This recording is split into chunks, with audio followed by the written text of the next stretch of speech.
Welcome to the show. I'm Jen. My guest today is Danielle Lerner, anchor at ABC 15, proud mommy of 2, and loving wife. So, yeah. How fun is this?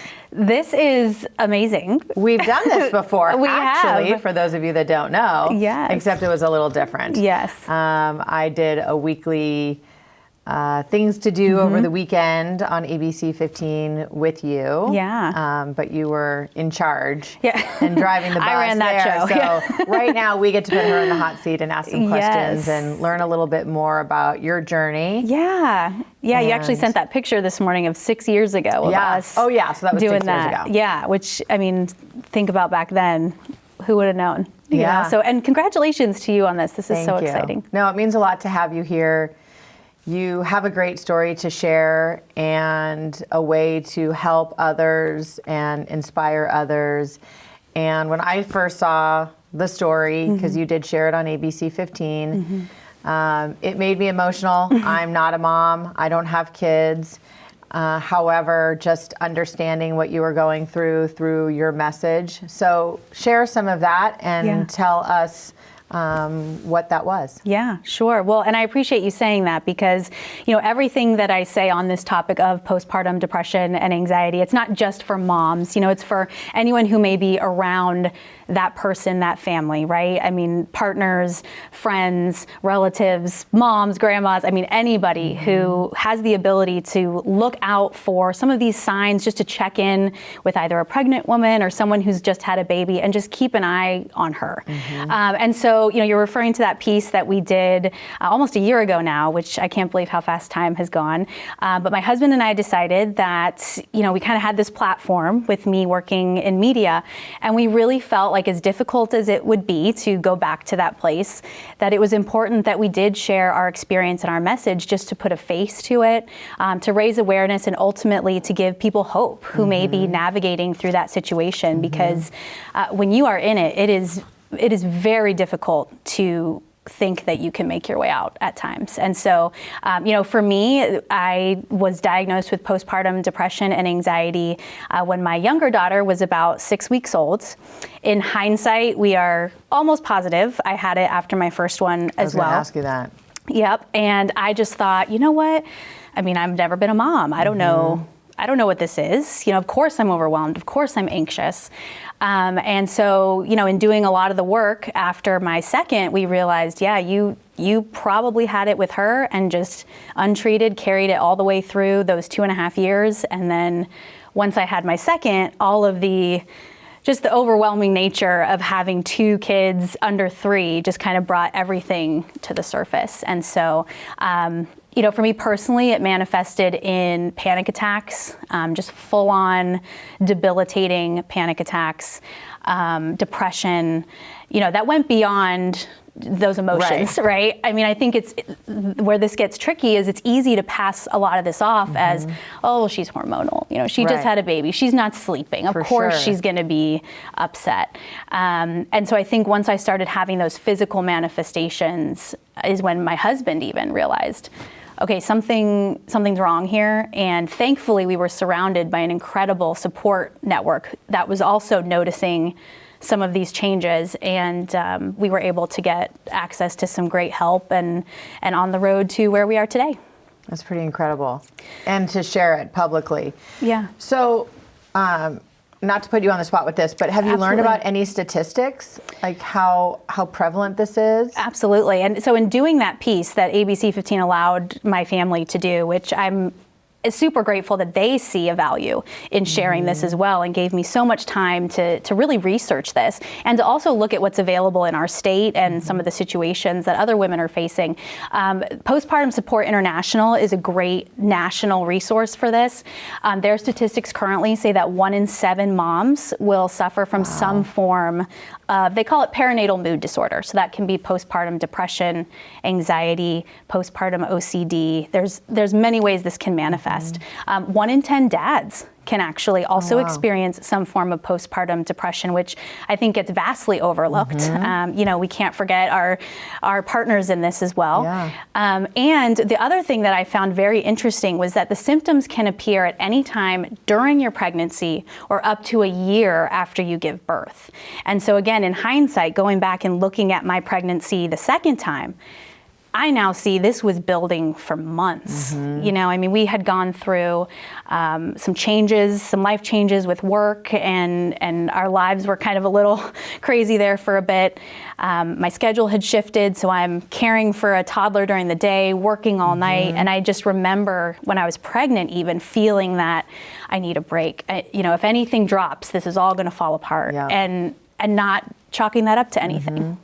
Did you also learn through this journey that a lot of women try to hide it, or because they don't know what's going on, they keep it inside, and then it maybe leads to something worse? Sure. So I was lucky in the pieces that we put together for ABC 15. I also spoke with several women who had gone through this and shared their stories and how they've become advocates. And one thing that is so similar in all the women I speak with is this feeling of guilt and this feeling of shame of, well, I'm a mom. I'm supposed to be able to do this. I see my sister, I see my friend, I see these people on Facebook managing 5 kids on their own. Why can't I handle 2?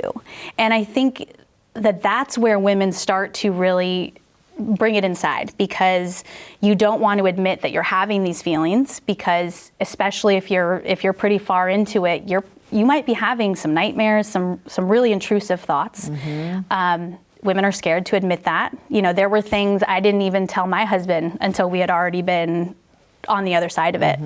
And I think too, why it's so important to inform not just women about it, but their partners and their family, because, my husband's incredible. I could not have done this without him.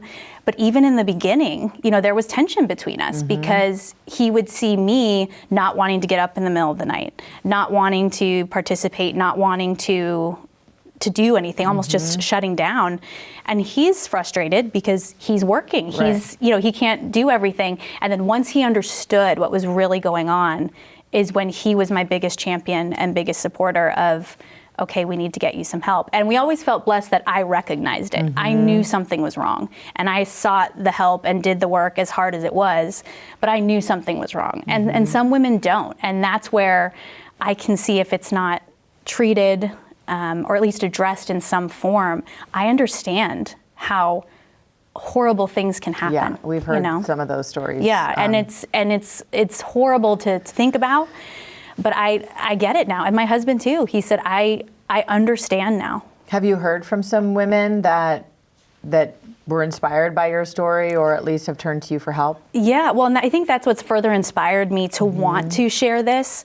Like I said, as difficult sometimes as it can be to go back to that space. After our story aired on ABC 15, my management, because they're just so great, had prepared me, you're putting a lot out there. So some of the feedback may not be great. So just prepare yourself, trying to protect me. And we received nothing but positive, hundreds of comments, emails, people in my workplace coming up to me. And it ranged from women who were literally up at night feeding a baby and saw my story on Facebook and said, all I needed to hear was that other people feel this way. This gives me hope that I can move forward. I had women who had gone through this 20, 30 years ago, before it was you could really talk about it, saying, thank goodness you are putting this out there so that women can get treatment faster. And even, people who don't have kids, don't want kids, but appreciated knowing what they can do to support their friends for sure, who are having kids. And so it was really beautiful to see just all these folks from all different walks of life finding something, some nugget of information, some value in our story. And that's why we've continued to be so open about it. Well, how blessed are you to take that experience and have the platform and the confidence to put it out there to inspire and educate others, because it is tough. And that was one of the things I was going to talk to you about, is putting a part of your life out there that's private. Because you're already in that public platform. And so a lot of people in the public want to keep as much of their personal life private. And you chose to say, here I am, here's my story, I want to share it and help others. Yeah, I think some of it was through my experience, and trust me, I did not think about doing this during that time. It was very much, how am I going to be able to function again so that I can go to work even, you know, because for a little bit there it was, I mean, you're paralyzed by it. And so I think I really learned the value of speaking with other people who had been through it. One of my former coworkers, we had our first babies at the same time, and I remember her telling me, yeah, you know, it was difficult because I had really bad anxiety. You know, I asked my husband to take me back to the hospital at one point because I just couldn't handle it. And when she told me that at the time, I thought, oh, wow, that's unfortunate. Right. Did not understand the gravity of what she was saying. And so when I started going through some of it, I reached out to her and said, is this some of the stuff that you were feeling? She said, 100%, I'm coming over to your house. We're gonna talk about what you need to do next. You need to accept help. That was the other thing, was I was fine going to therapy occasionally, but having people come in and help me with the kids in the house felt like I was failing. And so she had to walk me through of, you need to accept help. It's okay. It's okay, you know? Yep. And there was actually, this is another story I tell. There's a woman who my sister-in-law connected me with. Her name's Michelle. She's in my phone. I've never met her. She's a friend of a friend of a friend. And she had gone through it pretty severe with her first child. And I literally just texted her in the middle of the night one night, just all these things.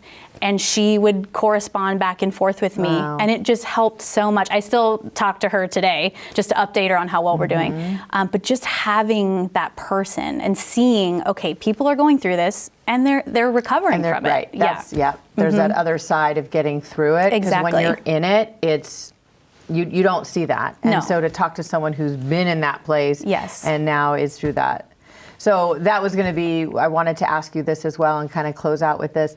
Are you open to people reaching out to you? I mean, certainly, you know, when they hear your story and what you're sharing, if it resonates for them and they're looking for someone to talk to or someone to give them that guidance of a place they can call or go, are you open to people reaching out to you? Yeah, I'm always happy to hear, you know, from folks who feel inspired or who get something out of our message.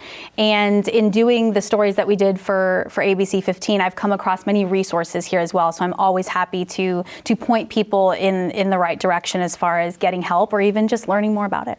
Okay, so they go to the ABC 15 website and click on your bio and find your email through that? And we actually have had a whole website set up for this. It's abc15.com/postpartum. And it has our stories on there, links to local resources, statistics, everything you could possibly want to know. So that's another great resource. Absolutely. And kudos to ABC 15 for supporting you in that. Yes. And obviously with that page, the whole community. Yeah, it was kind of ironic because I was really nervous to go to my managers with this and to reveal that I had gone through this because I was nervous that they would look at me as, well, can she do her job? Have that stigma that I'm trying to eliminate. Mitigate, right. And it was quite the opposite. They were fantastic and we feel very lucky for that. Well, the vulnerability definitely is something to, you know, be admired. So thank you. Thanks for being here. Thank you. Appreciate it. Yeah. Thank you for watching Now with Jen, and we'll see you next time.